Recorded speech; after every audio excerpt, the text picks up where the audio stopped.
mga kamarites, for today's ulam, ayan po, naghiwa po ng bawang yung aling marites. At syempre, sinunod po natin ang ating sibuyas. At syempre, ang ating lulutuin po ay ang sitaw na bagong pitas at saka po talong na bagong pitas at nilagyan natin ng siling verde.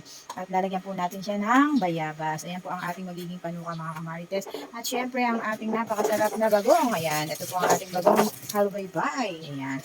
At syempre, magpiprito rin po tayo ng tinapa. Ayan, o sangka pa. Kaya lutuin na po natin mga kamarites.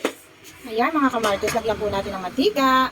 At pag mainit na po ang ating kawali, ay susunod natin ang hiniwa po natin bawang at sibuyas. Ayan, diba? Ayan, at mainit na po ang ating kawali. Susunod na po natin ilagay ang sibuyas at ang bawang. O diba? Napakadali lang po lutuin ng ating ulam. Ayan. O diba? Sangka pa. Napakabaw ng bawang at sibuyas mga kamarites. Ayan.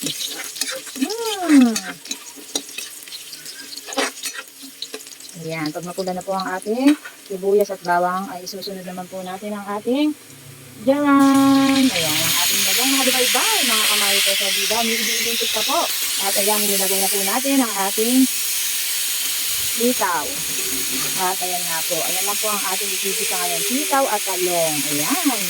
Dahil, ayan lang po ang ating na-harvest sa bukid ng aking mga biyanan. Ayan. Ayan, at tinakpan po natin habang ating lulutuin. Ayan, ganyan lang po ang ating niluluto. Hayaan nyo lang po siya ay maluto. Ayan, o diba?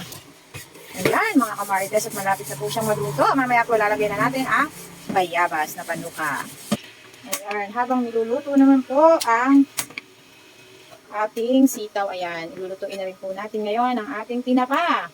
Ayan, papainitin po muna natin ang ating kawali. Siyempre, ayan po ang nagpapasarap sa ating niluluto. Nilagyan po natin ng konting pampalasa. At ayan po, ay nilagay na rin po natin ang ating bayabas. Nakita nyo naman po, napakasimple lang pong pagluluto ang ginagawa ng yung aling marites. Ayan, lagyan po natin ng mantika ang ating isang kawali para po sa ating lulutuin, tinapa. O, diba? Para pagkaluto, ayan, sabay po sila at pwede na po tayong kumain. O, di po ba, mga kamarites? Ayan, at naiisikan po tayo ng ating tinapa. My God! Ayan, layo-layo rin po tayo pag may time. Ayan.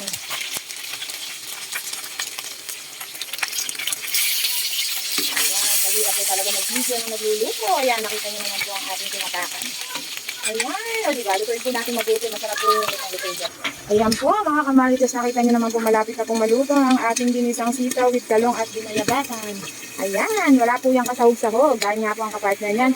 So, yung ating piniritong tinapa. Mga kamarites, at naluto na po ang ating ginisang sitaw with talong with bayabas. Ayan po, napakasarap po na ito. Mapaparami na naman po ang pagkain ni Aling Marites. Ayan, oh my gosh. At nagliliparan na naman po ang kagalit ng bagong halbaybay. Kaya tirahin na po natin ito habang mainit. Ayan po ang ating final result ng ginisang sitaw with talong. Ayan mga kamarites, ayan na po ang ating piniritong tinapa na machi-machi po ng ating ginisang sitaw na may bayabas at talong. O diba? Siyempre, sangka pa. Di rin po mawawala ang sausawan natin. Wala pong kulay pulang sili. Kaya ayan lang po. O diba? Kain na po tayo mga kamarites. Bye!